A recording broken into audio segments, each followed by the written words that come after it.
हमारे साथ Alchemy capital के हिरेन वेद जी हैं और हम बात कर रहे हैं कि जो साल गया था वो कैसा रहा और आने वाला साल कैसा हो सकता है। हिरेन, हमारे साथ बातचीत करने के लिए बहुत बहुत शुक्रिया। एक चैलेंजिंग ईयर था, मगर मैं निफ्टी को देखूं तो निफ्टी ने फिर भी पॉजिटिव रिटर्न दिया है। एक इन्फ्लेशन को लेकर के इस साल काफ़ी भय था, मगर अब लग रहा है कि इन्फ्लेशन का जो पीक है ख़त्म हो चुका है। कुल मिलाकर के एक ठीक ठाक साल रहा। हाँ, मतलब डायरेक्शनली का अच्छा साल था। निफ्टी ने सिंगल डिजिट रिटर्न दिया, नया हाई बनाया इस साल। परंतु ये आसान साल नहीं था। इसकी दो वजह हैं। एक तो ये है कि इस साल सेक्टर रोटेशन बहुत हुआ।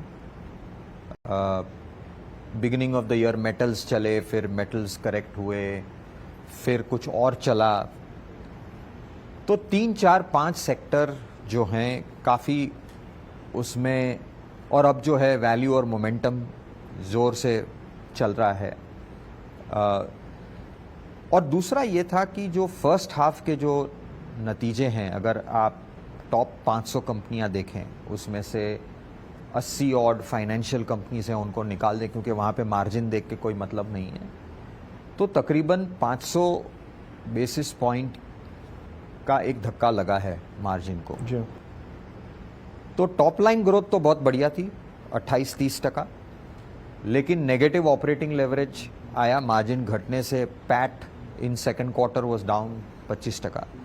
और इस वजह से आप देख रहे हो कि जो ब्रॉड मार्केट्स है उन्होंने इतना अच्छा परफॉर्म नहीं किया है, और जो मार्केट बहुत ही नैरो हो गई at the top, specially in the last 6 months, right. और इसकी यही वजह है कि जो बेनिफिट मिले थे मार्जिन्स में ड्यूरिंग कोविड, वो काफ़ी सारे रॉ मटेरियल प्राइस इंक्रीज और एनर्जी प्राइस इंक्रीज की वजह से वहाँ पे एक धक्का लगा। तो मेरा ये अनुमान है कि शायद नेक्स्ट ईयर और फोर्थ क्वार्टर और नेक्स्ट ईयर में ये मार्जिन एटलीस्ट अगर हाफ ऑफ जो मार्जिन घटे हैं वो अगर आ जाएं, तो मुझे लगता है कि ब्रेथ ऑफ द मार्केट फिर से इम्प्रूव हो सकता है। ये जो अभी नैरो हो गया है मार्केट, वो फिर से पलट सकता है, बट उसके लिए शायद एक आध क्वार्टर हमें रुकना पड़ेगा। तो अगला साल मिड एंड स्मॉल कैप के लिए अच्छा हो सकता है। मुझे लग रहा है कि अगला साल मिड एंड स्मॉल कैप, हालांकि अगला साल नहीं, मुझे तो ऐसे लग रहा है कि एक हमेशा 8-10 साल का एक ट्रेंड होता है। तो 2002-03 से लेके 2008 का जो बुल मार्केट था, उसमें स्मॉल एंड मिड कैप्स ने आउट परफॉर्म किया था। फिर ग्लोबल फाइनेंशियल क्राइसिस के बाद जो 10-11 से लेके प्री कोविड तक, और या even with in Covid, large caps ने अच्छा किया। और अब मुझे लग रहा है कि ये post Covid correction and recovery के बाद फिर से स्मॉल मिड कैप का दौरा आएगा। बट इसमें एक टेम्पररी रुकावट है अभी, क्योंकि मैंने बताया मार्जिन्स पे एक प्रेशर है। लेकिन never have the balance sheets of small and mid caps been so clean. मतलब इस साइकिल से जो हम निकले हैं पिछले 4-5 साल, demonetisation, GST, RERA, IL&FS, Covid, ये सारे चैलेंजेस के बाद for the first time broader economy में large number of small and mid size companies में बैलेंस शीट्स क्लीन हैं, डीलेवरेज्ड हैं, वरना तो आप सर्वाइव ही नहीं होते। आप तो अभी तक NCLT चले जाते। तो अब मुझे लग रहा है कि जो बेस है आपका वो स्ट्रांग है। अब आपको चाहिए ग्रोथ यहाँ से, जो मुझे लग रहा है कि अगले 4-5-6 साल इंडिया का समय है। इंडिया में मैन्युफैक्चरिंग ग्रोथ होगी, तो अक्रॉस द सेक्टर्स, सर्विसेज हो या मैन्युफैक्चरिंग में हो, मुझे लगता है स्मॉल मिड कैप का समय आएगा। शायद एक आध क्वार्टर और डिफिकल्ट हो because of this margin pressure, but उसके बाद मुझे लगता है कि वो टाइम आना चाहिए। तो मैं मार्केट को 2 या 3 बुनियादी बकेट्स में डिवाइड करता हूँ। एक जो सस्ता है और अच्छा है, जहाँ पर पी मल्टीपल भी बढ़ सकता है, अर्निंग्स भी सरप्राइज करेंगी। दूसरा, जहाँ पर वैल्यूएशंस अब सस्ती नहीं है मगर ग्रोथ 15-20% रहेगी। तीसरा, जहाँ पर महंगाई या अंडरलाइंग प्राइसेस इतनी ज़्यादा हैं कि 10-15% ग्रोथ भी आएगी तो उनके अंदर आपको नहीं लगता है कि स्टॉक प्राइस अप्रिशिएट हो सकते हैं। तो बात करते हैं पहली बास्केट की, सस्ता और अच्छा। तो सस्ता और अच्छा तो खैर अभी अच्छा कर ही रहा है। जी हाँ। आप देख रहे हो पीएसयू बैंक्स बढ़ गए हैं। सस्ते और अच्छे में अभी भी जो डिफेंस के स्टॉक्स हैं वो अभी 30-40 पी नहीं पहुंचे हैं, मतलब अभी भी वो 18, 20, 21, 22 पी के आसपास हैं। और वहाँ पे एक री रेटिंग की गुंजाइश है, क्योंकि ये अनुमान है कि आगे जाके काफ़ी सारा order flow, manufacturing, make in India होगा वहाँ पे, तो ये एक अच्छा सा एरिया है। पब्लिक सेक्टर बैंक्स, मुझे ऐसा पर्सनली लग रहा है कि ये एक ट्रेड है। तो अगर एक बार ये 1 time, 1.2 times, 1.3 times price to book आ जाएंगे, उसके बाद क्या वो देखना है, क्या मार्केट इनको 2 प्राइस टू बुक पे ले जाएगी, बिकॉज हिस्टोरिकली तो ऐसा हुआ नहीं है। तो ये एक ट्रेड है, ये ट्रेड अच्छा चला है, शायद और चलेगा थोड़ा सा।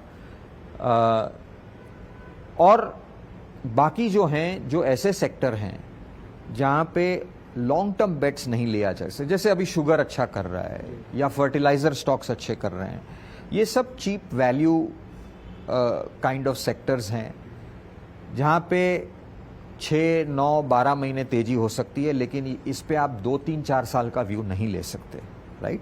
सो you have to get in and get out fast. अगर आप वो कर सकते हो तो वहाँ पे अपॉर्चुनिटी है आपके लिए। बाकी जो सेकंड आपका जो है कि जहाँ पे वैल्यूएशंस थोड़े महंगे हैं लेकिन फिर भी ग्रोथ आ जाएगा, अर्निंग्स आ रही है, अर्निंग्स आ रही है, तो वो वहाँ पे मुझे लग रहा है ठीक ठाक पैसा बन सकता है। और टॉप एंड जो है वो मुश्किल ही है, क्योंकि वहाँ पे वैल्यूएशंस आर वेरी वेरी उदाहरण हाई। देंगे? हाँ, उदाहरण कुछ नहीं, मतलब जो बेस्ट ऑफ आपकी कंज्यूमर कंपनीज हैं, राइट, जो 60-70 पी पे चल रही हैं, वहाँ पे बहुत जोर से कंपाउंडिंग रिटर्न शायद डिफिकल्ट हो बनना। बनेगा, ऐसा नहीं है कि नहीं बनेगा। जहाँ पे उनके अगर मार्केट शेयर बहुत लीडिंग हैं तो वहाँ पे बन सकता है, लेकिन कंपाउंडिंग आपका अर्ली डबल डिजिट्स में शायद बन सके। और तीसरा है जहाँ पर बिजनेसेस अच्छे हैं मगर वो इन्वेस्टमेंट्स अच्छे नहीं है। हम हमेशा कहते हैं ना जी, good companies are not always good investments. Yes. उस बास्केट में क्या आएगा? Good companies are not good investments.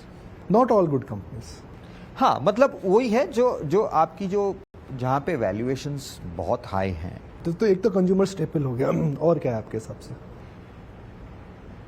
ये सेक्टर था जो न्यू एज कंपनीज बोलते हैं, जहाँ पे वैल्यूएशन, काफ़ी सारे बिजनेस अच्छे हैं लेकिन वैल्यूएशंस बहुत ही एक्सेसिव थे, जो अब करेक्ट होना शुरू हुए हैं।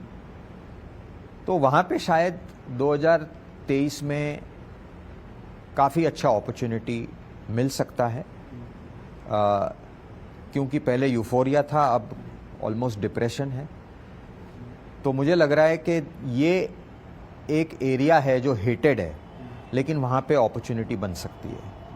अगर मैं एक पुरानी बातों को याद करूं और नर्सरी राइम्स की बात करते हैं, तो एक हम बोलते थे खुलजा सिमसिम। तो हिरेन वेद के पिटारे में 2023 के लिए क्या, अगर हिरेन वेद खुलजा सिमसिम बोलेंगे तो कौन से शेयर निकलेंगे उसमें से? खैर, टॉप 3 होल्डिंग्स, टॉप 5 होल्डिंग्स। खुलजा सिमसिम का तो ऐसा है कि हमको भी नहीं पता उसमें से क्या निकलेगा। But without getting into individual names, मुझे ये लग रहा है कि अभी भी कि इंडिया, हिंदुस्तान में मैन्युफैक्चरिंग की थीम काफ़ी चलेगी। 10 साल से कुछ हुआ नहीं है, और मैन्युफैक्चरिंग हालांकि बहुत ही बड़ा थीम है। उसके अंदर ऑटो एंसिलरी भी आएंगी और डिफेंस भी आएगा और रिन्यूएबल एनर्जी भी आ सकता है, ऑटो कंपोनेंट्स भी आ सकता है, काफ़ी सारा स्पेशलिटी केमिकल्स भी आ सकता है।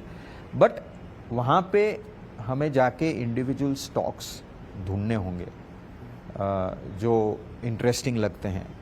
तो हमारा यहाँ बेट है कि मैन्युफैक्चरिंग में देखें, जो डोमेस्टिक प्लस एक्सपोर्ट अपॉर्चुनिटी दोनों देख सकें, बिकॉज मुझे लग रहा है कि नेक्स्ट 8-10 साल एक मैन्युफैक्चरिंग रेनेसॉ आएगा इंडिया में।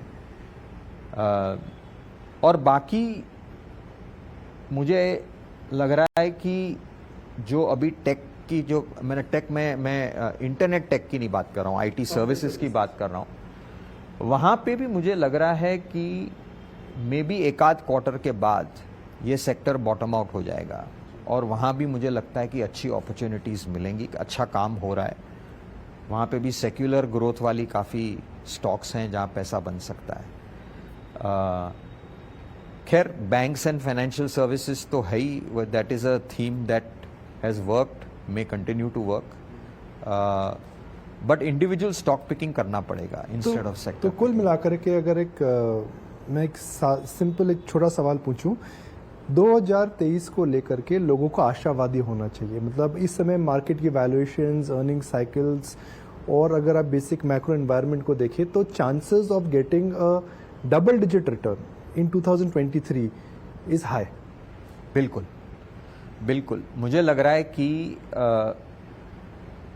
कि ये जो बहुत सारे मैक्रो डिसलोकेशन जो हमने देखे 2022 में, वॉर था, इंटरेस्ट रेट साइकिल बढ़ रहा है, ये प्रिडिक्ट तो करना मुश्किल है, लेकिन एक ये अनुमान लगा सकते हैं कि 2023 में ये कहीं ना कहीं सलट जाएंगे।